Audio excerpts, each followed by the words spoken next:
Thank you. Good afternoon, everybody, and welcome to the Fireside chat. Very happy to be with you this afternoon.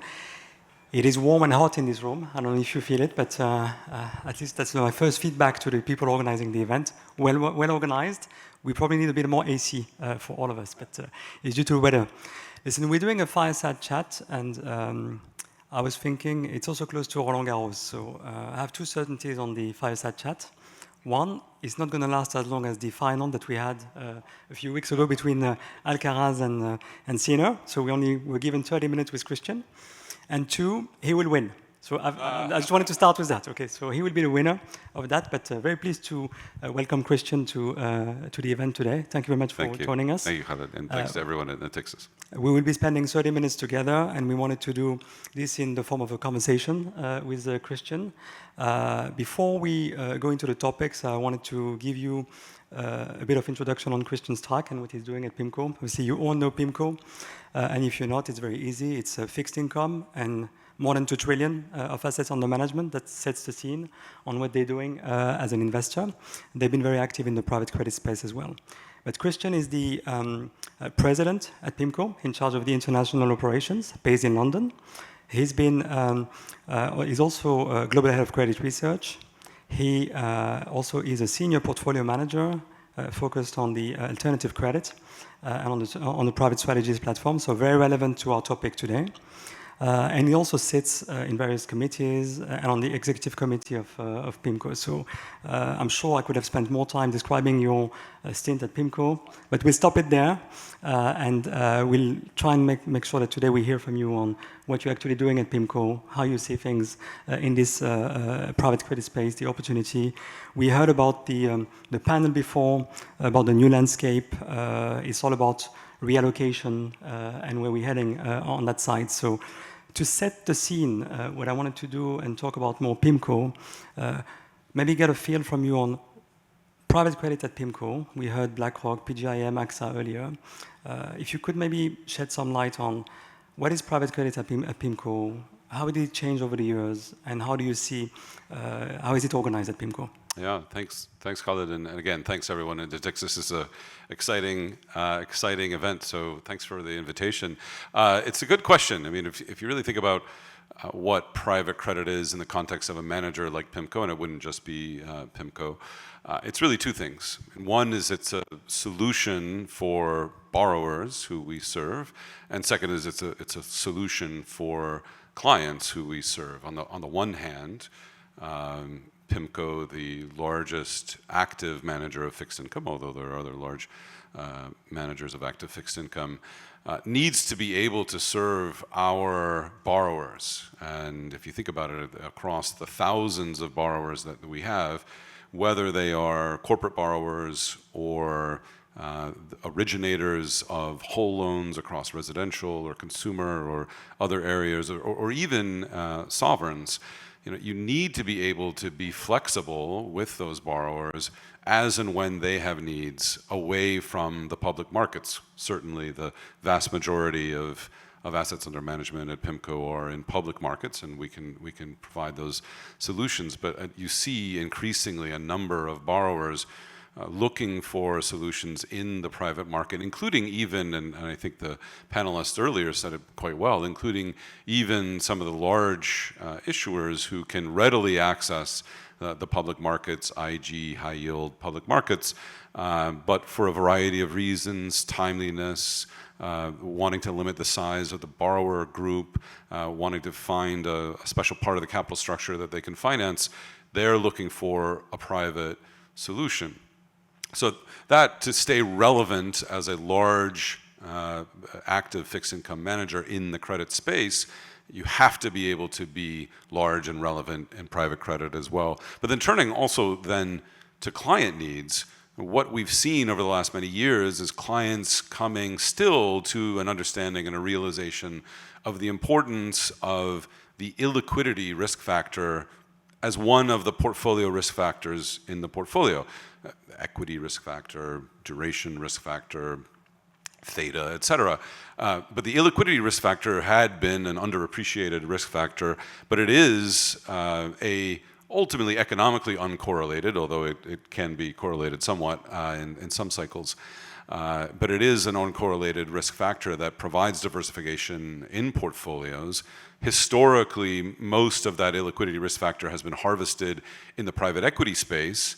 But as private equity gets into more and more of its challenges and slows down, investors need to find diversified ways of accessing that illiquidity risk premium. Now, of course, measuring the illiquidity risk premium, navigating whether you're really getting an illiquidity risk premium or a sneaky credit risk premium, et cetera, is another question. But that is the reality. It's a solution for clients that diversifies portfolios. Thank you for that, Christian. And just when I speak to clients and when we talk about how they see the private market, the private credit, often the two words that are coming are, it's an opportunity and we need to be cautious. So it gets me to the question, in this current market environment, how are you thinking about the private credit opportunity, in particular in the rate environment, and in the focus on being more selective on credit? So how does it work from your side at PIMCO, and how do you look at these two parameters? Sure. The opportunity is real, but it is evolving in real time. Now, yes, there are some real risks out there. We'd say most of the risks are more on legacy portfolios, particularly in direct lending, particularly in vintages originated in late 2020, 2021, early 22, where that vintage was originated for very low interest rates at a time when private equity was rapidly deploying into the market and paying top dollar and top multiple for companies. And so you have an unsustainable capital structure, in many cases unsustainable in terms of loan to value, but also unsustainable in terms of interest coverage. The interest costs are simply too high, assuming that rates are going to remain higher for longer. And if you look at everything that's been going on in fixed income markets this year, the market is screaming that rates will be higher for longer, particularly in the United States, but even outside of the US, that's going to be the case. So with that in mind, there are risks on some of the stock outstanding. That said, the opportunity, as I mentioned, is evolving in real time in two ways. First of all, the opportunity in direct lending is improving. Now, it's not improving in size because the deal flow in private equity, and much of direct lending depends on private equity, although there's a lot of non-sponsor lending as well. But the deal flow is slowing down, but the quality of what's getting done is in many cases much better. And you can see it in some of the data that are published. The leverage ratio on average has ticked down from, call it the low fives, to now the mid fours, high fours. That may not sound like much of a change, but to go by half a turn of leverage of debt to EBITDA is actually a very material change in the credit profile of a lot of issuers. And you see that historically in the data. It really means the difference between, call it a borderline triple C, low single B, if you were to have it rated, which they're not, but if you were to have it rated, to more like a mid single B, even high single B type of credit rating, which really does have a material change and impact on the expected loss in those portfolios. So that's one real improvement that's happening right now, and you're seeing that in the US, you're seeing that in Europe. And then the other is a much more dramatic evolution, if not revolution, in private credit, which is the explosion in non-corporate private credit. So that what's being called asset-based finance across the whole slew of residential, consumer, equipment finance, aviation finance, and then some of the esoterics like music royalties, insurance settlements, litigation settlements, things like that.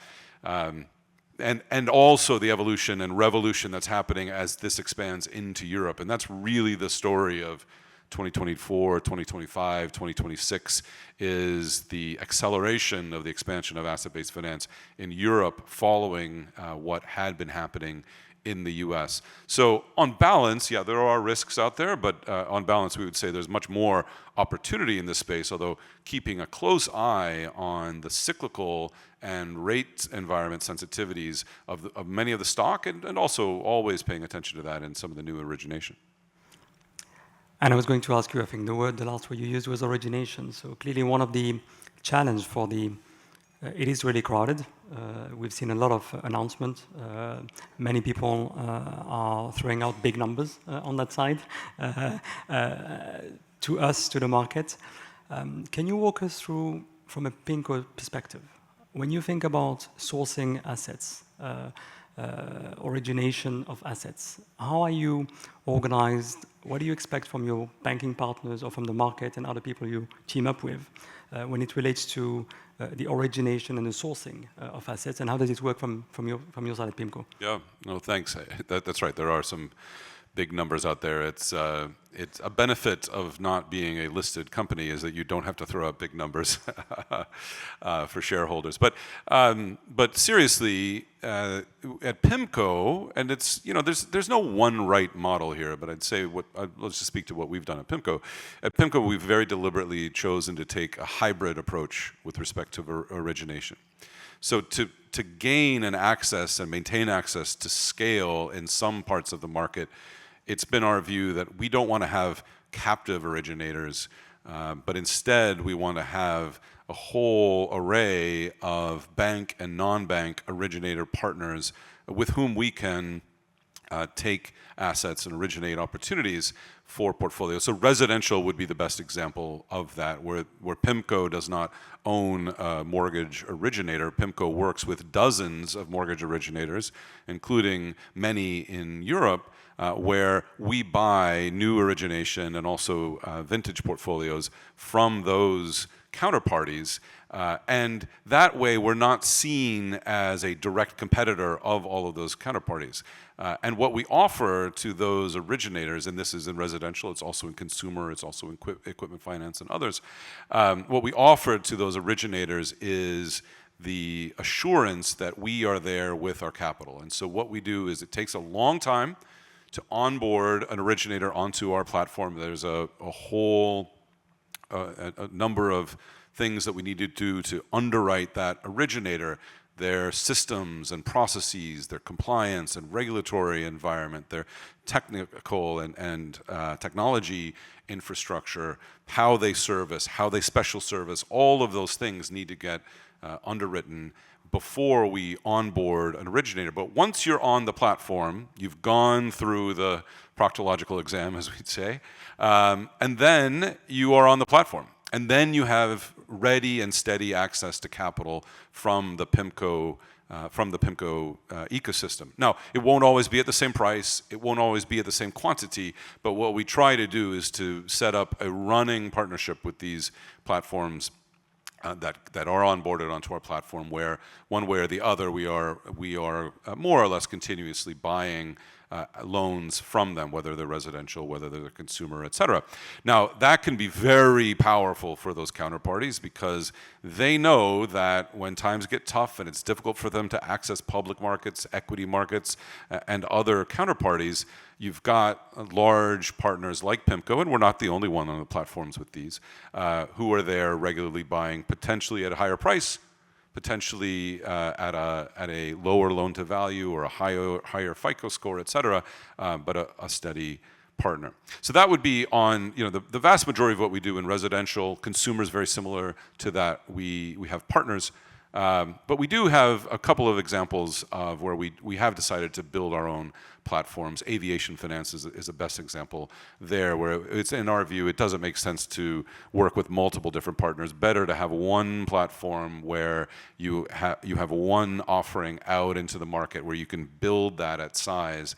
We onboarded the former platform from GE Capital Aviation Services, who was looking for a home, and we pitched them and ultimately brought them on to come work with us, set up by our funds, where they can do what they do best, which is the large, scalable, narrow-body, newer opportunity set, which is not really a niche. It's not the highest returning all the time, but it is the steadiest and, in our view, the best risk-adjusted return. There, in our view, it did make sense to have our own platform. Thank you. And aviation finance is also a topic at Natixis CIB, actually. Just this morning, we had a client event on this topic in this building, so very topical. We talked about sourcing. I'd like to hear you, Christian, on your clients, your investors, and when you do your fundraising. What did you see in terms of demand, interest for private credit coming from your either institutional investors or from your wealth management side when you think about wealth management and making it more accessible to people. So can you share with us, I think, how you think about the demand coming from your investors on the fundraising side? Yeah. Well, there's a couple of different themes there. A big one is that there is a need for and an interest in diversification away from direct lending, still with a view that there are opportunities in direct lending now, but where many managers are heavily concentrated in their private credit books to direct lending and are looking to take advantage of these new opportunities as banks continue to realize the opportunities in working with asset manager partners. And I think the previous panelists really described it well, that these are partnerships. These are not competitions. They're partnerships. And it shows in the equity share prices of banks. Equity share prices of banks are doing quite well because they're realizing that their hybrid approach of originating to hold and originating to distribute and maintaining the fee revenue from origination and from servicing is a much better business model that involves much less asset liability mismatch than the older, heavily balance sheet dependent strategy. So these partnerships are real. And so institutions are looking for diversification away from direct lending into asset-based finance. And then the wealth market is still pretty incipient. Yes, there are a lot of US wealth investors who are invested in BDCs and the sort of the 1.0 type of private credit vehicles, but there's a growing realization that the 2.0 and even 3.0 types of vehicles that are less liquid interval type of vehicles are a better and more appropriate vehicle for wealth investors. And in terms of demand from insurance clients, obviously you mentioned you're not listed, you're part of Allianz for sure, but sure. Can you share with us, I think, how you see the demand from insurance clients and how can they be partner or helping you in that context? Sure. The boom with insurance clients is in the IG private credit. And again, it's across asset-based finance as well as corporate direct lending, although there's much less of that and much more of asset-based finance where insurance clients are realizing that they have very long-term liabilities. They can depend on these long-term liabilities, obviously with one eye to the extreme tail risk of surrender risk, that type of thing. But so they have much more appetite for harvesting the illiquidity risk premium. And so that's one of the biggest, certainly in terms of AUM, it's one of the biggest growth areas for PIMCO. Part of that is working alongside our parent, Allianz, especially the US balance sheet for Allianz Life North America. But also we're seeing more and more demand for this in European insurance balance sheets as well. Again, part of this theme of Europe growing even faster now than what we're seeing in the US. I agree, and that's something that we noticed too as well with our insurance clients on what they're looking at in the private credit opportunity. Just carrying on the investors, we heard on the panel earlier the focus on retail and the fact that in the US we have a more established market on the retail side for demand for private credit. We're starting to see things growing in Europe, and PIMCO itself, I think I was reading a few weeks ago a story in the FT that was talking about your initiative to make retail, give access to retail clients to private credit. Can you share some of it and just maybe give us the context and how you think about that? Sure, and most of the people in this room understand some of the complexities in dealing with a retail investor in the EU, where it's very difficult to be selling Caymans or other type of vehicles into the EU wealth ecosystem. And so with an eye on that and working with our parent Allianz maybe about 18 months ago, we decided that we needed to have a dedicated Lux vehicle, Article 8, available for European investors. And it takes a while. I mean, there's a reason why there's not a lot of it, because the Luxembourg regulator is a very thoughtful regulator, and it takes a while to set these things up. But actually, once they're set up, and all of it was I would say surprisingly reasonable and manageable. Once they're set up, then you have a vehicle that European wealth investors can access. We are launching or have launched what we're calling a diversified private credit opportunity set vehicle, which can access corporate direct lending, but also asset-based finance, primarily in Europe. So the large majority of the assets will be European assets, and offering in euros, as well as there's a dollar share class, things like that. Now, the adage is very right, better to be lucky than smart. It's good, it was smart of us to set this thing up and have it available for European investors, but the luck part here is that we've seen incredible interest from non-European investors in this, because suddenly, of course, the flavor of the month is non-US assets. And so to have a vehicle that invests in Europe for Europeans, but also for global investors, has been very powerful. And so we're getting inbound interest from Japanese distributors, from Israeli distributors, from Middle Eastern distributors, et cetera. So that is, and I don't think we're going to be alone in that. That's going to be a pretty powerful theme that we'll see in the next couple of years.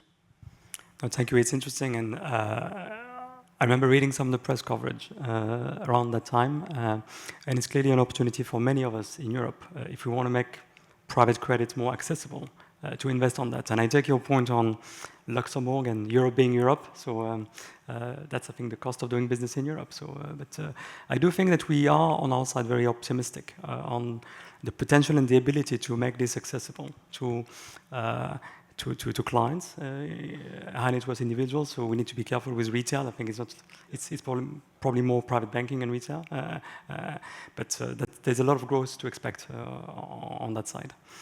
I think we have 5 or 7 minutes left. Can ask you more questions, but I wanted to give the opportunity to people to raise their hand and ask any question to Christian this afternoon. So if there's any question for Christian, you can just get the mic. Did you all fall asleep? I think. Did we bore you? I do have one question for you. If I look at the outlook, and if you think about where we're heading in the private debt markets, next 3 to 5 years, how do you see the growth of that market for PIMCO, but also generally? We talked about a bit of a rebalancing and a need to see more in Europe, but from a PIMCO standpoint, how do you see that? Yeah, sure. So over the next number of years, we think that private equity is going to be pretty challenged for a number of years. And so private equity dependent strategies in direct lending are also going to be challenged, because you will not have much growth in direct lending to sponsors unless there's growth in PE space. Now, non-sponsor direct lending can grow. There's a whole world of opportunity set there. In many cases, it's difficult to access. That requires a very different origination engine. I will admit, PIMCO is probably not going to be a leader in that space, because we target more upper middle market types of borrowers, but that will be an interesting space as that continues to grow, and that will also be, that's not just in the US, but that'll be in Europe as well. For PIMCO, in the PIMCO context, we had our capital markets day, or the Allianz capital markets day at the end of last year, and we said our alternatives revenues over in 2024 were about 23% of total revenues. It's less than that in AUM, but it's more than that but it's the 23% in revenues. And our target is about 30% in revenues over the next, call it 5 years or so. So that's where we'd like to get. And we think that's very reasonable and doable, given this explosion that we mentioned in asset-based finance, as the market is coming to this world of the non-corporate private credit. This will be the next couple of $1 trillion or euros equivalent of growth will come more in the asset-based finance than it will in corporate direct lending, which should fuel some of the growth in the PIMCO context. And when you look at your portfolios and how much you do on the traditional bond and fixed income versus private credit, in terms of allocation, where do you expect to see that? Well, for the foreseeable future, meaning the next 5 to 10 years, the public credit and public fixed income will remain certainly the large majority of AUM, because while there is all of this opportunity growing in private credit for PIMCO and other managers to take advantage of, there also is a boom in traditional fixed income, or a resurgence or renaissance in traditional fixed income, because rates are higher, because real rates are higher. I mean, if you had asked yourself 7 years ago if 30-year tips had been at 265, 275 in the US, how much of your portfolio would you have put in that? you would have said, well, obviously I would have put my entire portfolio in that. But that'll never happen. And here we are today with real rates at very compelling levels, offering up new opportunities for investors who are, generally speaking, across fixed income, not just private credit, but across fixed income, are under-allocated because they are so heavily allocated after the years of very low rates to private equity, to public equity, to real estate, et cetera. Now investors are looking, so this whole discussion of private credit really happens in the broader context of a refocusing on portfolio allocation into income generating assets, particularly traditional fixed income and private credit. Thank you, Christian.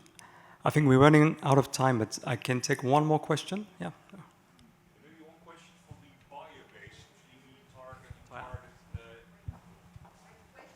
Someone coming? Somebody's coming. Yes. Somebody's coming. Thank you. Here you go. Thanks. A bit about the buyer base of private credit. Obviously, we target insurance companies and pension funds. My feeling is they have entered the market already quite a bit. Infrastructure mortgages, you mentioned other things. How much more can they do? I think they have an illiquidity limit.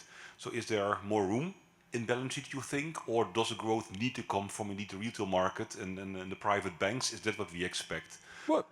And does one thing crowd out something else? So if people move more into this one, my feeling is not that the pension fund market or the insurance market is getting bigger and bigger. Yeah. I feel that's more like a condensed thing and it's hard to grow. So how do you see actually this evolving going forward? It's a good question. Certainly the most growth will come on the wealth side, and I'll get to that in a second. But if you look at our institutional clients, and you can imagine PIMCO's institutional clients are the pretty diversified set of institutional clients across North America, Europe, and the developed economies in Asia. And we would say the allocations to private markets, particularly to private credit, are very mixed. Some are quite high, and you see this, of course, most famously in the university endowments in the US, where they're as much as 70–80% in private markets, and that's becoming an issue right now, given the troubles that they're in. And there are many sophisticated institutional investors that are in private markets, not away from endowments, but in pension funds. They are at 40–50% of portfolios. Probably that's their max allocation in privates. But I'd say two things there. First of all, there are plenty of institutional investors that are in the single-digit percentage allocations in private markets, and certainly even more if you were to say who's 20% and below, and their target allocation is about 30%. So that's one thing, is there still is a very large world out there of institutional investors that have room to add in privates. And the other thing is that where they are exposed in privates, it's in the areas where they don't want to be exposed, which is private equity and real estate. And given that you still have several percent of portfolios to reach your target allocation of privates, and you're probably not going to do it by adding in private equity, and you're not going to do it by adding in real estate over the next 3 to 5 years. It's not as if those markets are dead, but there's going to be a time of digesting higher rates in those markets. A lot of it's going to come in private credit across direct lending and asset-based finance. Now that's for institutional, and then yes, wealth.